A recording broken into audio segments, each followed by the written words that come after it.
Good morning twelfth class. आपका निर्मल geography classes में एक बार फिर से स्वागत है और आशा करती हूँ जो ये कृषि और ये जो भू संसाधन और कृषि वाला लेसन है आपको समझ आ रहा होगा। अब हम नेक्स्ट टॉपिक करते हैं। हमने कल तिलहन, दालें और तिलहन फिनिश किया था। तिलहन में आपको समझ आ ही गया होगा कि बहुत सारी चीज़ें हैं जिनका तेल निकाला जाता है ना। सनफ्लावर ऑयल जिसको सूरजमुखी कहते हो, ग्राउंडनट जिसको मूंगफली का, कोकोनट जो खोपरे का, नारियल का तेल होता है, उसके अलावा ऑलिव ऑयल सुना होगा आपने, जैतून का तेल, फिर सोयाबीन का तेल, तोरइयों का तेल, है ना। ये सारी चीज़ें हमारे घर में किसी ना किसी रूप में यूज़ होती हैं। अगर आप अपनी मदर से पूछेंगे तो आपको वो नाम बता देंगी। सरसों का तेल भी एक है उसमें से। अब हमने नेक्स्ट जो करना है बच्चे, वो है हमारी अन्य फसलें। अन्य फसलों में और रेशेदार फसलें ये रह गई हमारी। पेय फसलें, रेशेदार फसलें और अन्य फसलें। तो पहले हम करते हैं रेशेदार फसलें। रेशा समझते हो, जिनसे कपड़ा बनता है, जिसके रेशे का इस्तेमाल कपड़े में किया जाता है। तो रेशेदार फसलें तो एक मेन कपास है और दूसरा जूट है। बाकी जो हैं जैसे सिल्क है वो कोकून से बनती है, सिल्क के कीड़े होते हैं वो डिफरेंट है। इसमें हम करेंगे सिर्फ कपास और जूट। मैप वर्क भी बच्चे इसमें है जो हम लास्ट में करेंगे। पहले हम थ्योरी सेक्शन ख़त्म करते हैं। अब कपास आपको पता ही है, कपास कौन सी मिट्टी में होती है? काली मिट्टी में। और काली मिट्टी कहाँ पाई जाती है? दक्कन के पठार में, महाराष्ट्र में, गुजरात में। तो यहीं पे कपास की खेती होती है। अब इसको हम मार्क करते हैं रेशेदार फसलें। पेज नंबर आप 51 निकाल सकते हैं। उसमें देखिए आप कपास दिया है, वही सेम कपास उष्णकटिबंधीय फसल है जैसे पहले हम कर रहे थे। वैसे ही पहला पॉइंट हुआ, ये उष्णकटिबंधीय फसल है और ये अर्ध शुष्क भागों में खरीफ ऋतु में बोई जाती है। फिर अब हुआ क्या, ये गुजरात और हमारा पाकिस्तान ये सब पहले एक ही था। तो हमारे जो देश में जो खेत थे वो ज़्यादातर पाकिस्तान में चले गए। जो विभाजन जब हुआ तो बहुत सारा एरिया पाकिस्तान में रह गया।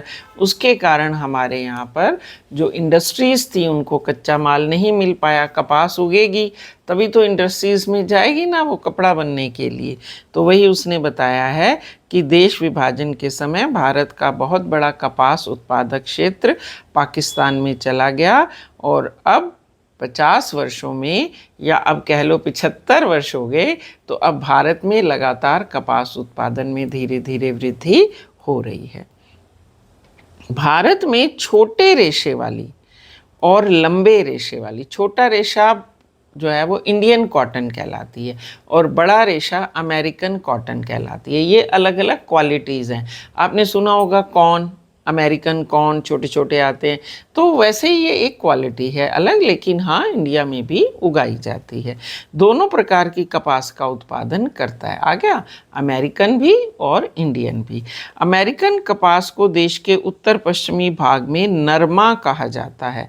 कपास पर फूल आने के समय आकाश बादल रहित होना चाहिए। अब इसमें क्लाइमेट नहीं आया तो जलवायु में आप लिख लो। जलवायु में एक तो जब बोते हैं तो एक तो जब बोया जाता है तो 21 से 25 डिग्री सेल्सियस तापमान होना चाहिए और पाला नहीं पड़ना चाहिए। पाला पड़ने से जो कपास का फूल होता है वो श्रिंक हो जाता है और श्रिंक होने के बाद उसमें से थ्रेड बनाना बहुत मुश्किल होता है। फिर वर्षा होनी चाहिए 50 से 100 सेंटीमीटर, बहुत ज़्यादा वर्षा नहीं चाहिए। 50 से 100 सेंटीमीटर वर्षा, 21 से 25 डिग्री सेल्सियस तापमान, लेकिन पाला यानी ठंड नहीं पड़नी चाहिए। इसीलिए आपने देखा महाराष्ट्र में तो ज़्यादा ठंड पड़ती नहीं, ना ही गुजरात में होती है।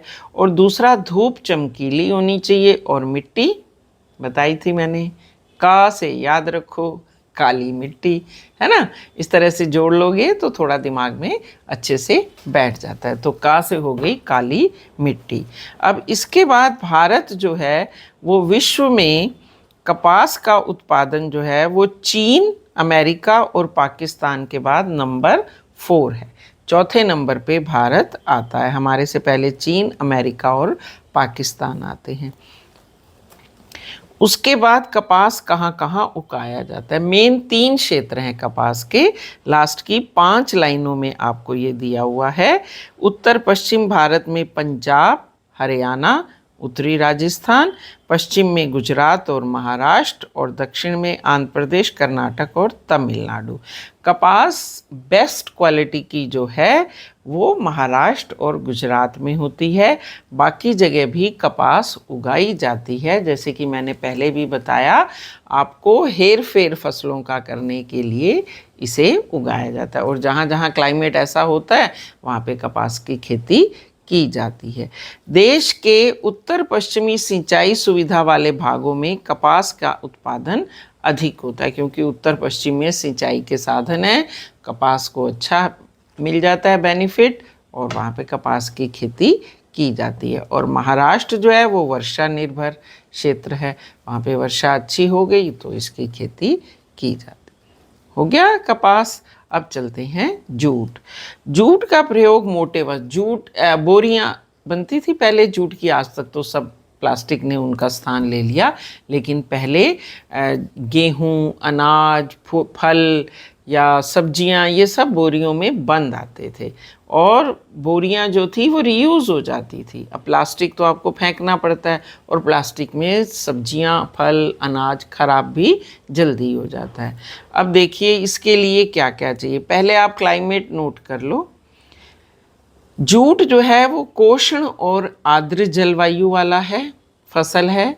यह फसल कोष्ण और आर्द्र जलवायु में होती है। इसके लिए जो मिट्टी है वो अच्छे दोमट ही है लेकिन अच्छे जल निकास वाली, यानी पानी रुकना नहीं चाहिए, नहीं तो जूट के पौधे की जड़ें सड़ जाती हैं। अब आइए जलवायु पे। जलवायु में 25 से 35 डिग्री सेल्सियस तापमान और 150 से 200 सेंटीमीटर वर्षा। ये बंगाल में ज़्यादातर होता है, पश्चिम बंगाल में, और वो होता था पश्चिम में यानी महाराष्ट्र और गुजरात में। उल्टा है बिल्कुल, जूट पश्चिम बंगाल में और कपास इधर गुजरात और महाराष्ट्र में। चलिए, अब जूट का प्रयोग मोटे वस्त्र, थैला, बोरे और अन्य सजावटी सामान में किया जाता है। ये पश्चिम बंगाल और इसके आसपास वाले भागों में होता है। वही जैसे उसमें पढ़ा था, विभाजन के बाद क्या हुआ, सारे कच्चा जो था वो बांग्लादेश में चला गया। Bangladesh was also part of India. 3 थे ना जब डिवाइड हुए तो बांग्लादेश के पास सारी वो चली गई, मिलें हमारे पास रह गई। सेम प्रॉब्लम आई और उसी प्रॉब्लम को दूर करने के लिए हमने सहारा लिया प्लास्टिक का। तो आज जूट एक पिछड़ा हुआ उद्योग है, ऐसा माना जाता है, लेकिन ऐसा नहीं है। बहुत सारी चीज़ों में जूट का इस्तेमाल होता है। आज भी हम जो घरों को सजाने के लिए कई चीज़ें हैं ना, वो जूट की इस्तेमाल करते हैं। तो अब जूट इंडस्ट्री थोड़ा वेल फ्लोरिश हो गई है। अब इसके बाद भारत विश्व का लगभग 60% जूट उत्पादन करता है। पश्चिम बंगाल इस उत्पादन का 3/4 करता है। बिहार और असम में भी इसका उत्पादन होता है। ये सारी हो गई हमारी रेशेदार फसलें। 12th class. अब हम करते हैं रेशेदार फसलों के बाद कुछ पेय फसलें और एक गन्ना जो आपकी बुक में दिया हुआ है। गन्ना जैसे कि आपको पता ही है, गन्ने का जूस। बस गन्ने से तो बहुत सारे प्रोडक्ट्स बनते हैं। चीनी बनती है, गुड़ बनता है, शक्कर बनती है और गुड़ से बनने वाली सारी जो सर्दियों में आप पट्टी और ये सब खाते हो, तो गन्ने का रस नहीं होगा तो ये सब चीज़ें नहीं होंगी। तो गन्ना एक उष्ण कटिबंधीय फसल है, वही गर्मी में तभी उत्तर भारत में होता है। अब महाराष्ट्र स्टेट में भी गन्ना सबसे ज़्यादा मात्रा में उगाया जाता है। वर्षा पर निर्भर परिस्थितियों में ये आर्द्र और उपाद्र जलवायु वाले स्थानों में बोई जाती है। उत्तर भारत वाला थोड़ा सा उपाद्र क्षेत्र आ जाता है, महाराष्ट्र जो है वो आर्द्र क्षेत्र में आता है। इसकी खेती अधिकतर सिंचित क्षेत्रों में की जा सकती है। पंजाब हरियाणा में बहुत खेती होती है गन्ने की, और आपने देखा होगा वहाँ गुड़ वाले ये भट्टे भी बने होते हैं जहाँ आप अपने हिसाब से गुड़ बनवा सकते हो। गंगा सिंधु के मैदानी भाग में इसकी बुआई उत्तर प्रदेश तक सीमित है। पश्चिम भारत में गन्ना उत्पादक महाराष्ट्र और गुजरात हैं। इसके अलावा भी कर्नाटक, तमिलनाडु, आंध्र प्रदेश में जहाँ जहाँ सिंचाई होती है वहाँ वहाँ गन्ना बोया जाता है। फिर है ब्राज़ील, दूसरा बड़ा गन्ना उत्पादक देश है। 23% गन्ने का उत्पादन होता है और उत्तर प्रदेश में सबसे ज़्यादा उत्पादन गन्ने का होता है। पहला है उत्तर प्रदेश, फिर है महाराष्ट्र। क्लियर? चलिए, अब इसका जहाँ तक इसका उत्पादन का स्तर है वो उत्तर भारत में अब इसका उत्पादन कम है। पहले उत्तर प्रदेश मेन था, अब महाराष्ट्र मेन हो गया है और उत्तर प्रदेश सेकंड नंबर पे आता है। और अगर इनमें आपको कहीं भी कंफ्यूजन होता है स्टूडेंट्स, आप गूगल पे सर्च कर सकते हैं। आपको सर्च करना आना चाहिए। गूगल पे आप वॉइस मैसेज भी भेज सकते हैं कि विच कंट्री और which state is first in sugar cane production, तो आपके पास आ जाएगा। कंट्री पूछनी है तो कंट्री लिख दो, स्टेट पूछनी है तो स्टेट लिख दो। क्लियर? और इसी तरह से अगर आपको कुछ और भी मुश्किल हो, जैसे आपने जलवायु पूछनी है, वो सब उसमें आ जाता है। वैसे तो मैं आपको बता ही रही हूँ, लेकिन आप उसमें से भी ध्यान से देखेंगे तो आपको पता चल जाएगा। चलिए, अब हम करते हैं पेय फसलें। पेय फसलें दो ही, चाय और कॉफ़ी। चाय जो है वो रोपण कृषि है। ध्यान रखो, रोपण कृषि दोनों हैं, चाय भी और कॉफ़ी भी, क्योंकि एक बार इसको रोपा जाता है। रोपने का मतलब वो नहीं है जैसे चावल रोपा जाता है, वो तो सारा खेत साफ करते हैं। ये रोपण कृषि इस तरह से है कि एक बार खेत बन जाता है, चाय का बाग होता है एक्चुअली में, है ना। एक बार ये लगाया जाता है तो इसको पूरा साफ नहीं किया जाता है, इसके ऊपर से छोटी छोटी पत्तियां जो हैं वो निकाल ली जाती हैं और फिर उसके बाद उनको मशीन में संसाधित किया जाता है और उसके बाद फिर हमारे घरों में ये आती है। इसके अलावा ग्रीन टी भी है, ग्रीन टी के रूप में इस्तेमाल करते हैं तो उसमें सिर्फ लीव्स होती हैं। चलिए, अब चाय जो है, काली चाय की पत्तियां किण्वित होती हैं, जबकि चाय की हरी पत्तियां अकिण्वित होती हैं। वही मैंने बताया कि उसको मॉडिफाई कर देते हैं और वो मॉडिफिकेशन नहीं होती है, इसलिए वो ग्रीन रह जाती है। जब वो ब्लैक हो जाती है दैट मीन्स कि उसको मॉडिफाई किया गया है। मैं आपको एक्चुअल में जो किण्वित वर्ड है ना वो उसमें से बताती हूँ। देखो लिखा है फ्रेमेंटेड और अनफ्रेमेंटेड। ठीक है, इंग्लिश वाले कई बार कंफ्यूज हो जाते हैं, किण्वित क्या होता है। वो फ्रीमेंटेड हैं, वो अनफ्रीमेंटेड हैं। ऐसे कि ऐसे ड्राई की और डाल दी, और वो मशीनों से ड्राई रोस्ट होती हैं, पूरी हरी पत्ती ब्लैक बन जाती है और क्रिस्टल रूप में हमारे पास आती है, तो वो हो गई किण्वित, अकिण्वित। चाय की पत्तियों में कैफीन और टैनिन, कैफीन होती है जिससे आपको नींद आती है, और टैनिन की प्रचुर मात्रा पाई जाती है। यह उत्तर चीन के पहाड़ियों की देशज फसल है। चाइना से आई है चाय। यह उष्ण, आर्द्र और उपोष्ण आर्द्र कटिबंधीय जलवायु वाले तरंगित भागों की अच्छी अफवाह वाली मिट्टी में होती है। अच्छी अफवाह वाली मिट्टी का मतलब क्या है बच्चे? प्लेन एरिया पे हम चाय की खेती नहीं कर सकते। ऐसे होती ना स्लोप, पहाड़ियों की स्लोप पे होती, वहाँ क्या होगा? बारिश होगी डेली, पानी नीचे आ जाएगा। अगर पानी रुकेगा पत्तियां सड़ जाएंगी, और इस तरह से जैसे ही पानी की बौछारें पड़ी पानी नीचे आ गया, बौछारें पड़ते ही नई नई पत्तियां खिलाती हैं। ये तो आप अपनी क्यारियों में, गमलों में देखते होंगे कि जैसे ही नई बौछार आती है हमारे जो पौधे हैं वो खिल जाते हैं, तो नई नई पत्तियां उसमें निकलती हैं, और वो पत्तियां ही जो निकलती हैं वही बेस्ट होती हैं चाय के लिए। क्लियर? अब इसके बाद हम करते हैं चाय। जो सबसे पहले 1840 में चाय की खेती असम में शुरू की गई थी, और आज भी असम नंबर 1 स्टेट है चाय के प्रोडक्शन में। अब ये कहाँ कहाँ होती है? देखो, दार्जिलिंग, जलपाईगुड़ी और चबिनार, कूच बिहार, ये 3 जिले हैं जहाँ पर चाय की खेती होती है। इसके अलावा भी होती है चाय। दक्षिण में पश्चिमी घाट पर नीलगिरी और इलायची की पहाड़ियाँ फर्स्ट लेसन में मार्क कराई थी मैंने, वो हो गई। फिर चाय का अग्रणी उत्पादक देश भारत है, लेकिन विश्व में 28% चाय का ये उत्पादन करता है। भारत में सबसे ज़्यादा चाय होती है, लेकिन निर्यातक देशों में चीन पहला है। उसका रीज़न ये है कि हमारे यहाँ चाय की खपत ज़्यादा है। भले ही चीन नंबर 1 रहा पॉपुलेशन में, लेकिन हमारे यहाँ पर चाय की खपत ज़्यादा होने के कारण निर्यातक देशों में श्रीलंका और चीन के बाद भारत का तीसरा स्थान आता है। ये देखो एक फ़ोटो बनी है, उसके बाद नीचे आपको ये लाइन दी हुई है। असम सबसे बड़ा राज्य है, ये मैंने आपको बता ही दिया, और बाकी भी हैं पश्चिम बंगाल और तमिलनाडु। लास्ट भी कर लेते हैं आज हम कॉफ़ी। कॉफ़ी एक उष्ण कटिबंधीय रोपण कृषि है। ये भी कॉफ़ी के लिए कर्नाटक याद रखो, कॉफ़ी के कर्नाटक के, ठीक है, का कबूतर वाला। इसके चीज़ों को बीज जो होते हैं ना, छोटे छोटे बीज आपने देखे होंगे आजकल गोल, इसमें जब एडवर्टाइजमेंट आती है कॉफ़ी की उसमें भी आपने देखा होगा, नहीं तो गूगल पे डाल के देख लेना।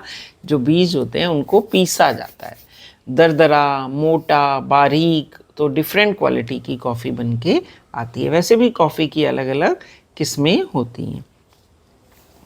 इसके बीजों को भूनकर पीसा जाता है और फिर इसको हम एक पेय के रूप में पीते हैं, प्रयोग करते हैं। इसकी 3 किस्में हैं, अरेबिका, रोबस्ता और लिबेरिका। भारत जो है वो अरेबिका कॉफ़ी का उत्पादन करता है। आगे ये एक एक अंक वाले क्वेश्चन।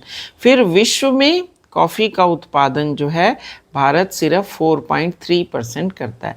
दक्षिण भारत के लोग ज़्यादातर कॉफ़ी पीते हैं, उत्तर भारत के लोग ज़्यादातर चाय पीते हैं। अब कारण देख लो, दक्षिण भारत कर्नाटक में है, वहाँ कॉफ़ी का उत्पादन होता है। उत्तर भारत में असम उत्तर भारत में पड़ जाता है, चाय का उत्पादन होता है।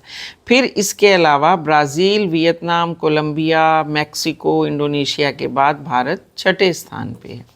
कर्नाटक, केरल, तमिलनाडु में होता है सबसे ज़्यादा कॉफ़ी का उत्पादन। और लास्ट में लिखा है कॉफ़ी अकेले कर्नाटक राज्य से 2/3 के करीब आती है। हो गया, सेम वैसे ही बना लो। कॉफ़ी, चाय, कपास, जूट, इस तरह से सारणीबद्ध करते जाओ और आपके नोट्स तैयार हो जाएंगे। क्लियर हो गया स्टूडेंट्स? अब ये सारे जो थे इन पे जो क्वेश्चंस आते हैं स्टूडेंट्स, वो डायरेक्ट नहीं आते हैं। या तो वो क्लाइमेट के बारे में पूछ लेते हैं, डायरेक्ट का मतलब है कि 5 नंबर वाले क्वेश्चंस कम आते हैं और डायरेक्ट में सीधा नहीं पूछते हैं। हाँ, किसी तरह से 1 अंक वाले या कोई स्टेटमेंट दे के इस तरह से क्वेश्चन पूछे जाते हैं। और सारणीबद्ध करने से आपके कई क्वेश्चंस के आंसर बन जाएंगे। तो बजाय बहुत ज़्यादा लिखने के आप सारणीबद्ध करिए। एक बनाइए फसलों की लाइन, दूसरी जलवायु की, तीसरी मिट्टी की, चौथा कौन सी फसल है ना, उष्ण कटिबंधीय, आर्द्र, शीतोष्ण बोल रही थी मैं, वो बनाओ, राज्य बनाओ, और इस तरह से फिर लास्ट में विश्व में इसका स्थान। तो आपका पूरा ये जो अब तक मैंने पढ़ाया है वो कंप्लीट हो जाएगा। ओके बच्चे, चलिए अब रिवीजन आपके ऊपर है। हम नेक्स्ट क्लास में आगे लॉन्ग क्वेश्चन बनते हैं, क्वेश्चन वाइज मैं आपका आगे कराऊंगी। Take care, good bye and have a nice day. Like ज़रूर करिए, आप देख रहे हैं लाइक बनता है मेरी मेहनत के लिए, और मुझे अपनी तरफ से आप उत्साहवर्धक लाइक ज़रूर भेजें। Goodbye, keep smiling.